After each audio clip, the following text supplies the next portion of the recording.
International organisation बहुत ही important role play करता है, whether it for BPSC, for UPSC और यूपीपीसीएस, है ना। दो तीन चीजें हैं जो आज हम लोग डिस्कस करेंगे। कहाँ G20 समिट हुआ है, क्या उसके आउटकम्स हुए हैं, क्या निकल के आए हैं, पीएम मोदी का 6 की आइडियाज एजेंडा क्या है, क्या सिग्निफिकेंस है इंडिया के लिए, कैसे सिग्निफिकेंट है, क्या क्या चैलेंजेस है ना, कहाँ सबमिट हुआ, सब कुछ हम लोग डिस्कस करेंगे। देखिए काफी लंबे अंतराल के बाद थोड़ा सा करेंट अफेयर्स बीच में गैप हो गया था, कुछ और बचा था। देखिए हम लोग करेंट अफेयर्स को कंटिन्यू करेंगे, है ना, वीक में 2-3 वीडियोस लेकर आएंगे आपके लिए। और आज जो इंपॉर्टेंट है ऑर्गेनाइजेशन, तो इंटरनेशनल ऑर्गेनाइजेशन हम लोग करने जा रहे हैं। और प्रीलिम्स फैक्ट इंटरव्यू, प्रीलिम्स के लिए, मेंस के लिए भी, इंटरव्यू के लिए क्या क्या इंपॉर्टेंट पॉइंट्स रहेंगे उस पर हम लोग डिस्कस कर लेंगे। तो देखते हैं कि क्या आज हम लोग, कौन सा ऑर्गेनाइजेशन है, G20, ग्रुप ऑफ 20 नेशन, ठीक है। G20 समिट वगैरह कहां हुआ, सारा डिस्कस करेंगे। देखिए कि वाई न्यूज, बेसिकली न्यूज में रहा कि हम लोग बात कर रहे हैं ना, तो न्यूज ये डिस्कस करने का वजह क्या है, सबसे बड़ी वजह क्या है, 2025 नवंबर में G20 समिट हुआ है। कहां हुआ है देख ले रहे हैं आप लोग।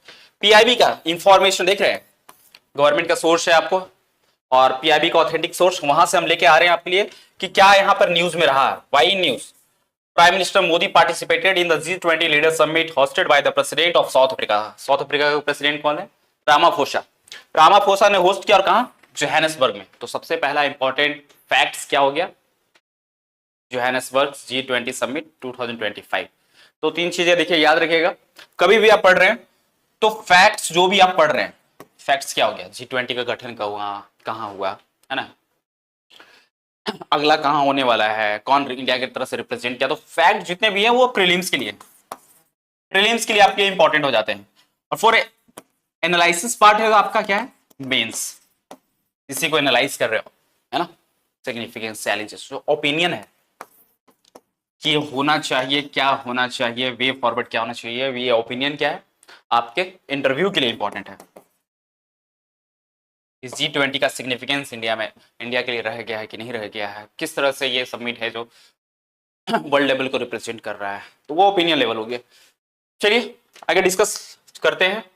G20 समिट कहां हुआ, उससे पहले हम लोग G20 के बारे में बात करते हैं कि बेसिकली ये बला है क्या, है ना। तो G20 के बारे में बात करते हैं। पहले तो G20 से क्या लग रहा है, ग्रुप ऑफ 20 नेशन, कब बना है ये तो पहले इंपॉर्टेंट है। ईयर याद रखिएगा 1999, 1999। और क्यों बना, after Asian financial crisis, 1997-98 financial crisis आया था, और उसके जस्ट एक साल के बाद ही आपका G20 का गठन हुआ है। तो ये ईयर याद रखिएगा, प्रीलिम्स के लिए इंपॉर्टेंट है, आपके प्रीलिम्स के लिए इंपॉर्टेंट है कि G20 का गठन कब हुआ है। देखिए गठन हुआ था उस समय क्या रिप्रेजेंट कौन करते थे, वो इंपॉर्टेंट है कि सेंट्रल गवर्नर के जो, जैसे हमारे यहाँ सेंट्रल बैंक कौन से, आरबीआई, तो आरबीआई के जो गवर्नर है वो रिप्रेजेंट करते थे, है ना। और एक फाइनेंस मिनिस्टर, तो फाइनेंस मिनिस्टर भी जा सकते थे, और G20 के जो गवर्नर है। लेकिन फिर उससे दोबारा क्राइसिस आता है, 2008 का जो फाइनेंशियल, ग्लोबल फाइनेंशियल क्राइसिस है ना, उसका एक अलग वीडियो बन सकता है कि ग्लोबल फाइनेंशियल क्राइसिस किस तरह से आया था। एक मान के चलिए कि फाइनेंशियल क्राइसिस आया था, उसकी तरह से लीडर्स लेवल पर एलिवेट कर दिया गया, यानी कि पहले जो मीटिंग था, जो सेंट्रल बैंक के गवर्नर रिप्रेजेंट करते थे, अब हो गया हेड ऑफ गवर्नमेंट, यानी कि हेड ऑफ स्टेट। इंडिया की तरफ से हमारे पीएम मोदी जा रहे हैं, फाइनेंस मिनिस्टर भी हो सकते हैं, एक्सटर्नल अफेयर्स मिनिस्टर भी हो सकते हैं, तो एलिवेट हो गया, यानी कि इसका इंपॉर्टेंस बढ़ गया। अब देख लीजिएगा G20 में नेशन कौन कौन से हैं, वो देख लीजिएगा। एक अलग ट्रिक बन सकता है कि G20, हमने एक वीडियो भी उस पर बनाया था कि G20 को नेशन को याद करने का क्या ट्रिक है। मेंबर देख लीजिएगा, 19 है मेंबर, 1 इंपॉर्टेंट और +1 21। तो 19 हमारे कंट्रीज हो गए। कंट्रीज एक बार देख लीजिएगा कौन सा है, Argentina, Australia, Brazil, Canada, China, France, Germany, India, Indonesia, Italy, Mexico, Russia, Saudi Arabia, South Africa, South Korea, तुर्की, United Kingdom, European Union. European Union एक ऑर्गेनाइजेशन है, तो 19 कंट्रीज और एक है जो यूरोपियन यूनियन। और उसके बाद जो एक और इंपॉर्टेंट है, AU, यानी कि अफ्रीकन यूनियन। इंपॉर्टेंट क्यों है, क्योंकि 2023 में सबमिट आप लोगों को सबको पता है कहां हुआ था, अरे कहां हुआ था बताइए, इंडिया में। तो 2023 में, जो 2023 में सबमिट हुआ, उसमें अफ्रीकन यूनियन को इंक्लूड किया गया एज ए परमानेंट मेंबर। तो टोटल कितने हो गए, 21 हो गए, 19 कंट्रीज +2 इंटरनेशनल ऑर्गेनाइजेशन। और अफ्रीकन यूनियन आप लोगों को पता है ग्लोबल साउथ को रिप्रेजेंट कर रहा है, फर्स्ट कंट्री है जहां पर अफ्रीका में G20 का समिट हुआ है। चलिए कुछ और लेके चलते हैं कि हाँ देखिए, बात कर रहे थे कि G20 समिट हुआ क्या है। जोहानिसबर्ग है, 22 से 23 नवंबर आपका है, ये याद रखिएगा। कहां पे हुआ है, थीम की बात कर रहे हैं, सॉलिडेरिटी, इक्वालिटी एंड सस्टेनेबिलिटी है। तो प्रीलिम्स के लिए इंपॉर्टेंट क्या हो गया, थीम इस बार का 2025 का तो जो थीम था वो क्या था, है ना, सेस, जो है ना, इस पे बात कर लेंगे। वुमेन्स के लिए इंपॉर्टेंट है कि सॉलिडेरिटी का मतलब मीनिंग क्या होता है, इक्वालिटी का मीनिंग क्या है ना, सस्टेनेबिलिटी का मीनिंग क्या है। थोड़ा सा और हम डिस्कस कर लेते हैं कि G20 जो हम बता रहे थे आपको कि G20 ग्रुपिंग है क्या बोला, वो रिप्रेजेंट क्या करता है। क्योंकि 20 जो इनफॉर्मल ग्रुप है, देखिए G20 है जो इनफॉर्मल ग्रुप है, फॉर्मल नहीं है। इनफॉर्मल का मतलब क्या हो गया कि उसका कोई सेक्रेटेरिएट नहीं है ना, कोई हेड क्वार्टर नहीं है। G20 का हेड क्वार्टर नहीं है, इसका ख्याल रखिएगा। इनफॉर्मल का मीनिंग यही हो गया कि जस्ट लाइक परमानेंट जो इंटरनेशनल गवर्नमेंट ऑर्गेनाइजेशन होता है, उस तरह से ये ग्रुपिंग नहीं है ना, इनफॉर्मल वे में है। नॉट ट्रीटी बेस्ड टाइप का कह लीजिए, ट्रीटी बेस्ड जो होता है कि फॉर्मल होता है।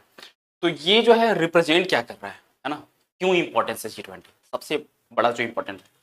ये 3 की फैक्ट्स याद रखिएगा, बीपीएससी ने पहले पूछा हुआ और ऑप्शन भी दिया हुआ था, यूपीएससी तो मल्टीपल टाइम्स पूछ चुका है। इसमें ध्यान रखिएगा 85%, 75% और 2/3, ये आपको डेटा याद रखना है। 85% क्या है आप लोग बताएंगे, और 75% क्या है वो भी आप लोग बताएंगे, कोई नहीं बताएगा, है ना। 85% है ग्लोबल जीडीपी को रिप्रेजेंट कर रहा है, यानी कि 100% है उसका रिप्रेजेंटेशन सिर्फ अकेले किसका है, G20 का, ग्लोबल जीडीपी। 75% क्या हो सकता है, बड़े बड़ी कंट्री है, यानी कि इंडिया, अफ्रीकन यूनियन वगैरह है, यूरोपियन यूनियन है आपका, चाइना है, तो सबसे बड़ा कंट्री है। तो एक तो समझ रहे हैं, तो ट्रेड भी सबसे ज्यादा होने की उम्मीद है, बड़ी बड़ी व्यवस्था, अर्थव्यवस्था है, तो ट्रेड तो ऑटोमेटिकली है ना। 75% G20 ही ग्लोबल ट्रेड का हिस्सा है। और 2/3 है जो क्या है, पॉपुलेशन को रिप्रेजेंट करता है, यानी कि 60% के अराउंड आपका पॉपुलेशन। तो देख रहे हैं कि वो सिग्निफिकेंट है G20 इनफॉर्मल ग्रुपिंग जो है। नेक्स्ट चलते हैं नेक्स्ट स्लाइड में। अब G20 का समिट हुआ, हमने पहले कहा है कि कहाँ हुआ है, कहाँ हुआ है, जोहानिसबर्ग में। देखिए इसमें एक थीम है सॉलिडेरिटी, इक्वालिटी, सस्टेनेबिलिटी। सॉलिडेरिटी का मीनिंग क्या होगा बताइए आप लोग, country must cooperate, country must cooperate on bars pandemic, just like Ukraine conflict, जो यूक्रेन का कन्फ्लिक्ट हुआ, फूड प्राइसेस काफी इंक्लूड बढ़े हैं। तो आपको हर कंट्री को सॉलिडेरिटी, यानी कि आपको दिखाना होगा, कोऑपरेट करना होगा, जैसे पैंडेमिक में हुआ था, इंडिया ने कोऑपरेट किया। तो सॉलिडेरिटी का मतलब यही हो गया। इक्वलिटी का क्या मीनिंग हो गया, इक्वलिटी यानी कि डेवलपिंग कंट्री का रिप्रेजेंटेशन होना चाहिए, ग्लोबल साउथ का रिप्रेजेंटेशन होना चाहिए, है ना, वॉइसेस होना चाहिए। और सस्टेनेबिलिटी यानी कि सस्टेन करना है ना, सस्टेनेबल डेवलपमेंट पढ़ते हैं तो ये क्या, रिन्यूएबल एनर्जी, ग्रीन ग्रोथ। जिस तरह से हम लोग चल रहे हैं इन्वायरमेंट पे, यदि हम लोग ध्यान नहीं रखेंगे तो समझ रहे हैं कि एक समय की बात है कि आप लोग खुद देख रहे हैं कि किस तरह से ग्लोबल वार्मिंग का इफेक्ट पड़ रहा है। तो कह रहे हैं कि सस्टेनेबल होना चाहिए, कोई भी ग्रोथ जो हो रहा है सस्टेनेबल, तो कैसे होगा, रिन्यूएबल एनर्जी से, है ना, रिन्यूएबल एनर्जी रिसोर्सेज याद हम लोग यूज करेंगे। और क्या, ग्रीन ग्रोथ की बात कर रहे हैं। तो चलिए क्या क्या मेजर आउटकम्स रहे। पहला तो है कि फर्स्ट G20 समिट है जो अफ्रीका में हो रहा है, याद रखिएगा।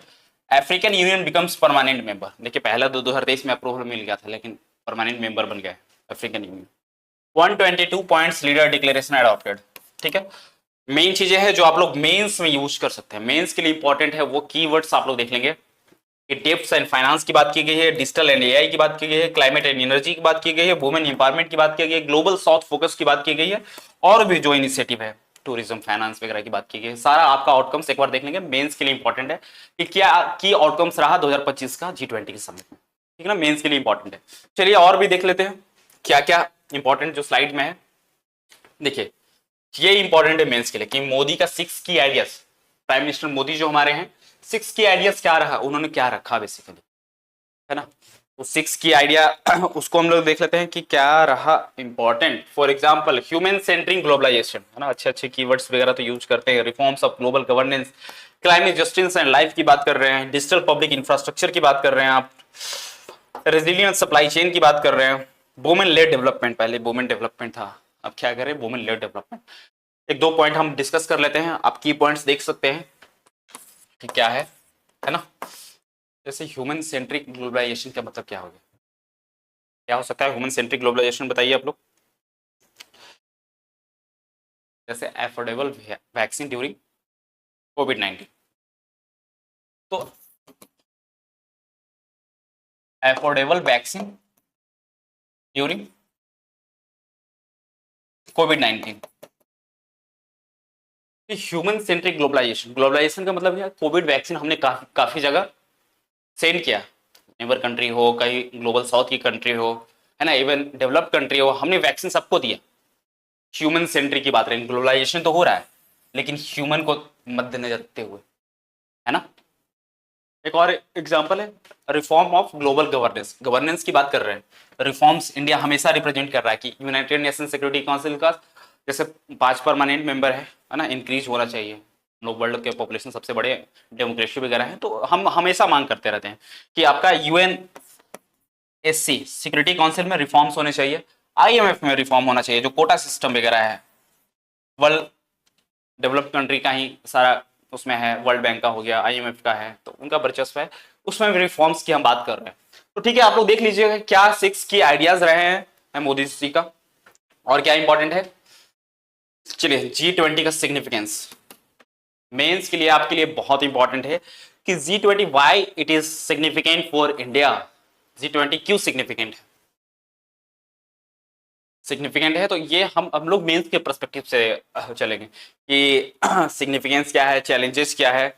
तो पहला क्या है, ग्लोबल लीडरशिप एंड प्रेस्टीज की बात की गई है, voice of the global south, economic benefits की बात की गई है, क्लाइमेट एंड सस्टेनेबल डेवलपमेंट की बात की गई है, जियोपॉलिटिकल बैलेंसिंग की बात की गई है, इंस्टीट्यूशनल रिफॉर्म्स की बात की गई है, गवर्नेंस, डिजिटल पब्लिक इंफ्रास्ट्रक्चर की बात कर रहे हैं, और डिजिटल पब्लिक इंफ्रास्ट्रक्चर डिप्लोमेसी, एक दो की पॉइंट्स है जो आपके लिए हम एक्सप्लेन कर दे रहे हैं। ज्यादा लंबा वीडियो हम लेकर नहीं जाएंगे क्योंकि ऑलरेडी ये की पॉइंट्स है, आप डायरेक्ट आंसर राइटिंग में यूज कर सकते हैं। जैसे इंडिया का है ग्लोबल लीडरशिप, इंडिया इमर्ज हो रहा है, India emerging as a voice for the global south, है ना,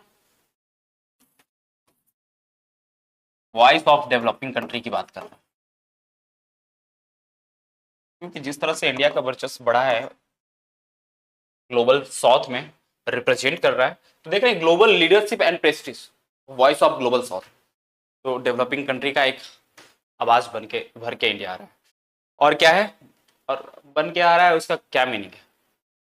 फॉर एग्जाम्पल G20 में मैंने बताया कि 2023 में अफ्रीकन यूनियन इंक्लूड हुआ है, तो सब समझ रहे हैं अफ्रीकन यूनियन, यानी कि सबसे बड़ी मांग थी, इंडिया का ही मांग था कि अफ्रीकन यूनियन इसका एक परमानेंट मेंबर होना चाहिए। एक आपका है वॉइस ऑफ ग्लोबल साउथ हो गया, तो डेवलपिंग कंट्री को रिप्रेजेंट कर रहे हैं। इकोनॉमिक बेनिफिट, एक है इकोनॉमिक बेनिफिट, इकोनॉमिक बेनिफिट में क्या हो सकता है, टेक्नोलॉजी ट्रांसफर की बात कर रहे हैं, टेक्नोलॉजी ट्रांसफर की बात कर रहे हैं। चलिए ठीक है, governance reforms, digital public infrastructure diplomacy, diplomacy सबसे बड़ा यूपीआई, है ना, जो आपका यूपीआई है आधार बेस्ड है, वो डिप्लोमेसी देख रहे हैं कि कहीं भी इंडिया यूपीआई अडॉप्ट कर रहा है। इंडिया का जो यूपीआई है वो और भी, अब फिलहाल में श्रीलंका वगैरह काफी कंट्री ने, यूरोपियन यूनियन ने भी काफी अडॉप्ट किया है, तो यूपीआई बेस्ड डिप्लोमेसी जो है, आधार आधार का जो लिंकेजेस है वो डिप्लोमेसी दूसरी कंट्री अडॉप्ट कर रही है, सबसे हमारा फ्लैगशिप प्रोग्राम है। चलिए चैलेंजेस की बात कर लेते हैं कि क्या चैलेंजेस इंडिया के लिए। पहला जियोपॉलिटिकल पोलराइजेशन, अच्छे कीवर्ड्स हैं भाई, consensus based decision making, climate finance dispute, balancing global south expectation, economic pressure at home, rising China की factors, implementation gap, significance, challenges, way forward, सारा कुछ है, मेंस के लिए काफी इंपॉर्टेंट है। जैसे है कि जियोपॉलिटिकल पोलराइजेशन का मीनिंग क्या हो गया, डिवीजन ऑफ वर्ल्ड पावर है, जो वर्ल्ड पॉलिटिक्स में काफी डिफरेंट एक्सट्रीम आइडियोलॉजी उनका है, एक्सट्रीम आइडियोलॉजी की तरफ जा रहा है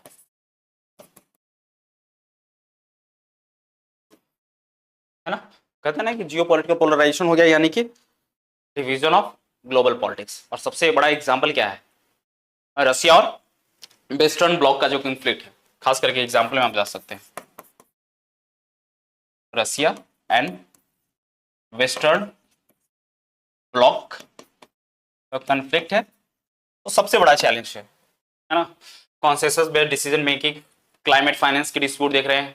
इंडिया COP26 COP30 में भी मांग किया है कि इतने ट्रिलियन इकोनॉमी जो है डेवलप्ड कंट्री जो ऑलरेडी डेवलप्ड है on the verge of environment, आपने इन्वायरमेंट को काफी ज्यादा नुकसान पहुंचाया और आप डेवलप्ड है, कहीं ना कहीं इन्वायरमेंट आपको वो पे करना होगा।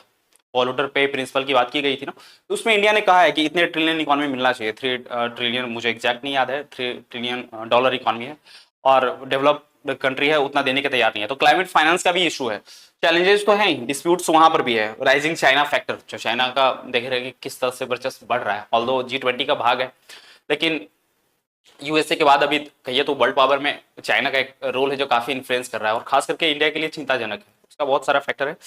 ठीक है, इकोनॉमिक प्रेशर एट होम देख रहे हैं, सबसे बड़ा इकोनॉमिक प्रेशर एट होम, क्यों? एलपीजी सिलेंडर, ठीक है ना, अभी सारा चीजें तो पूरा वर्ल्ड के लिए इशू हो रहा है, इन्फ्लेशन है, अनएम्प्लॉयमेंट है, वो भी चैलेंजेस हमारे लिए है। एक देखेंगे लास्ट है वे फॉरवर्ड। देखिए आपको चैलेंजेस पहले इंडिया यूएसए वाले में बताया था कि जो चैलेंजेस आपको पता चल गया तो वे फॉरवर्ड है कि उसको बेहतर करने की बात हम कर रहे हैं। स्ट्रेंथन ग्लोबल साउथ लीडरशिप को स्ट्रेंथन करना होगा। Effective participation of African union, यानी कि अफ्रीकन यूनियन पार्टिसिपेट तो कर रहा है लेकिन उसका वॉइस होना चाहिए, है ना। Reforms of international IMF and world bank की बात की गई है। कॉन्सेंसस एमेड जियोपॉलिटिकल पोलराइजेशन की बात हो गई है। प्रमोट क्लाइमेट जस्टिस की बात हो रही है। इंटरनेशनल सोलर अलायंस का कॉपरेशन वगैरह होना चाहिए। डिजिटल पब्लिक इंफ्रास्ट्रक्चर की बात की गई है। मोर देन एनफ है। G20 की बात हमने कर ली है। एक याद रखिएगा, ट्रॉइका होता है क्या, यानी कि पास्ट, प्रेजेंट, फ्यूचर। एक दिन ध्यान रखिएगा कि अभी ट्रॉइका में क्या है कि यदि 2026 को हम कंसीडर नहीं कर रहे हैं, 2025 तक लेके चल रहे हैं, तो इसमें क्या हो गया, पास्ट 2023, 2024 और 2025, है ना। 2025 में हमने अभी बात किया, कहां हुआ, जोहानसबर्ग, यानी कि साउथ अफ्रीका। 2023 में कहां हुआ था, इंडिया। आप लोग बताएंगे 2024 में कहां हुआ है, प्रेजेंट, यानी कि 25 की बात कर रहे हैं तो 2024 प्रेजेंट हो गया। ऐसे तो 2026 लेके चलिएगा तो क्या होगा, 2026 का जो सबमिट होने वाला है वो USA में होने वाला है ना। चलिए आप लोग एक चीज और देख लेंगे, स्कैन कर सकते हैं टेलीग्राम चैनल पे, इसका नोट्स भी मिल जाएगा आपको, ऐप पे हम लोग डाल देंगे। बीपीएससी मेंस के लिए काफी इंपॉर्टेंट, जो बीपीएससी मेंस का जो लास्ट टाइम रिवीजन के लिए आपको जो चाहिए मटेरियल, स्टैटिक और करंट अफेयर्स का जो मिक्सर है, हमारा दोनों सीरीज आ चुका है। पॉलिटी और ज्योग्राफी, पॉलिटी और हिस्ट्री का एक पार्ट है और दूसरा पार्ट है जो ज्योग्राफी और साइंस का है। तो पहला पार्ट देख रहे हैं कि polity and history already market में है, और ये देख रहे हैं टेबल देख लीजिए, यहां से आपको सारे टॉपिक्स जो है लास्ट टाइम रिवीजन के लिए आपको मोर देन एनफ पॉइंट दिए गए हैं। पीटी के लिए तो अलग से हमने बनाए हैं, मेंस के लिए काफी इंपॉर्टेंट है। तो last time revision 71st BPSC जो मेंस देने वाले हैं, बुकलेट का आपको वो हम लोग डिस्क्रिप्शन में दे देंगे कि कहां पर आप जाकर डायरेक्ट कॉल करके भी मंगवा सकते हैं बुक, और बीपीएससी ऑफिस हो गया या पंचमुखी हो गया, वहां पर भी हमारा बुक अवेलेबल है। चलिए धन्यवाद। देखिए आप लोग का सहयोग बहुत जरूरी है, कमेंट में जरूर बताएं कि किस तरह का वीडियो लगा, और भी इस तरह से जो वीडियोस रहेंगे आपके लिए लाएंगे। थोड़ा सा लॉन्ग वीडियो हो गया है क्योंकि ये पीटी मेंस इंटरव्यू सबके लिए हमने बनाया उस तरह से कि सिग्निफिकेंस चैलेंजेस आपको नहीं देखना है, शुरुआत में देख लीजिए, की फैक्ट्स वगैरह प्रीलिम्स के लिए इंपॉर्टेंट है, वो देखकर आप स्किप कर सकते हैं, लेकिन एक कंप्रिहेंसिव ओवरव्यू चाहिए G20 का, तो पूरा वीडियो जरूर देखें और अपना प्रतिक्रिया जरूर कमेंट में दें। ठीक है, चलिए बने रहिए मेंटरशिप फोरम के साथ। शुक्रिया।